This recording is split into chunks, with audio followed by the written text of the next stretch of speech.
Iraq has been working to delete the zeros on many occasions. When they finally do, it will bring value and the dinar may be stronger than the dollar like the indicators suggest, as does the project itself. The banks are no longer saying it's a scam. The banks are now looking at us and their eyes are popping wide open and they're saying, can we have your name and phone number please, and then they pass that information up and the next thing you know those wealth management people are calling and saying, hey listen, you know I want to talk to you, I want to set an appointment, you have any question etc etc. You could have 5 cents in your account and they're calling you because they know who you are. The contractors received their exchanges, Iraq has removed all the corruption, ISIS, and now they have digital banking in the banks taking the control of the money out of the hands of the CBI. The amendment for the rate changes was done last weekend, and the Iraqi people know the rate is changing and the banks in Iraq are operating with the basket of currencies for international business as we speak. I do have updates from different contractors and contractor groups. My personal friend over there says he will not give a rate as it would compromise the contracts. But I have heard from a couple others that the most common rate they are being told is $3.92 as they are redoing contracts. I do not know how accurate that is but thought it was worth sharing. I did hear it from a number of sources so it may be just circulatel, but it does fit closely to what is expected. $3.92 would be awesome, but consider it a rumor for now. Mr. Sammy says the key will be to keep the inflation down once they stop the auctions and then the notes will pop and the rate. But auctions closing will force things. Frank, closing the auctions makes them obligated to give you a new exchange rate with lower notes to match it. Firefly, Mr. Sammy also says that by December 31st we could see that. So that means it could be before that. Frank, regardless whether it be in 2 weeks or 2 months, it's happening. It's coming. We need to be ready. Sudani announced that non-oil revenues jumped 14% after being 7%. That's a big jump, everybody.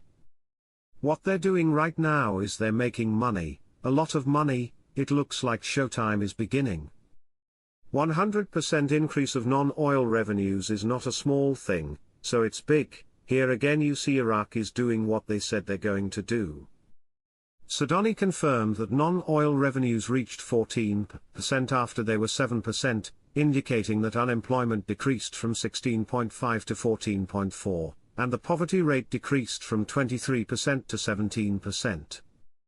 The stopping of the auctions is the biggest clue you could have in your possession right now. That's the bullseye right smack dab in the middle of your forehead. They're going to hit this monetary reform. They're saying that all non-oil revenues have now doubled. We used to have 90% of the budget of just oil revenues. Wow, that's a big change. We needed to have more than oil. Wow. IMF always wanted us to diversify.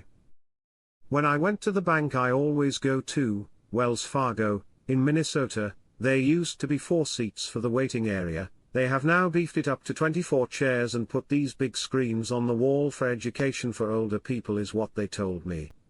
Then they made more booths, doubled them, where people sit with a banker. The glass on the booths used to be about 2 feet high, but now it goes up 8 to 9 feet high and soundproofed. It has never been busy, rarely saw people waiting, and they went from 2 ATMs to 5 now. And the people in the teller area seem to have tripled. Marks, I see these changes and I get excited.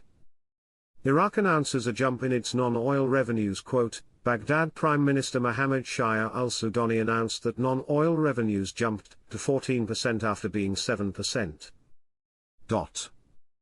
You have the accolades from the IMF, UN, Arab League. What you're seeing is Iraq is ready to go international. That's my opinion. You can decide something different, but that's what we're seeing. They've got the support of the largest entities in the world. Everybody realizes Iraq is about ready to do something and make changes. Mesrour Barzani discusses regional developments with Trump's national security nominee. Quote, "The two sides discussed the latest developments in Iraq, the Kurdistan region and the region in general, and stressed the importance of strengthening bilateral relations and joint work to maintain security and stability in the region." The European Union ambassador to Iraq, Thomas Saylor, stressed that the Iraqi development path it represents a major infrastructure for the entire region. "There is cooperation in many areas," Saylor told the official newspaper, expressing his hope for increased trade and investment exchange between the EU countries and Iraq. The EU ambassador explained that the Iraqi Development Road project is a major infrastructure project for the entire region for the European Union, stressing that European companies are operating in the Grand Four port and we want to expand our cooperation. Regarding regional and global developments, he explained that the European Union is in continuous consultations with the Iraqi government regarding regional developments, and we exchange views and try to work together to face challenges, especially the situation in Syria now, expressing the European Union's great appreciation for the successful position of the Iraqi government to calm tensions. Regarding entry visas for Iraqis to the European Union, Saylor stated that the European Union is aware of the increasingly positive development of the security situation in Iraq, and that we are working with member states to find out how to facilitate the entry of Iraqis.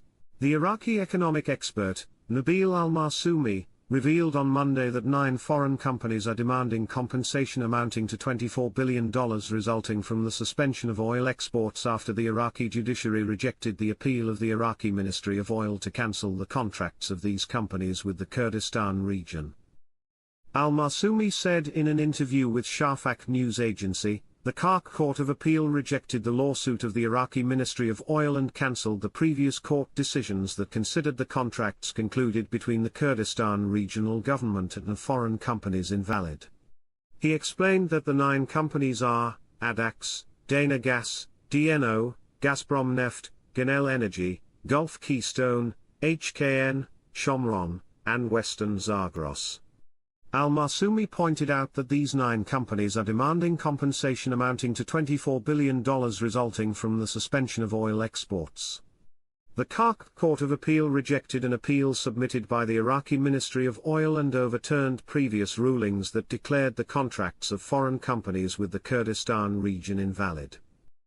According to the court, contracts are considered valid, enforceable, and binding on both parties, and no party outside the contract has the right to object to them, even if they are based on a legal basis that the Federal Supreme Court in Iraq deemed unconstitutional in February 2022. The court explained in the reasons on which it relied that the decision of the Federal Supreme Court issued in February 2022 cannot be applied to contracts concluded before its issuance, in accordance with a general principle in Iraqi civil law.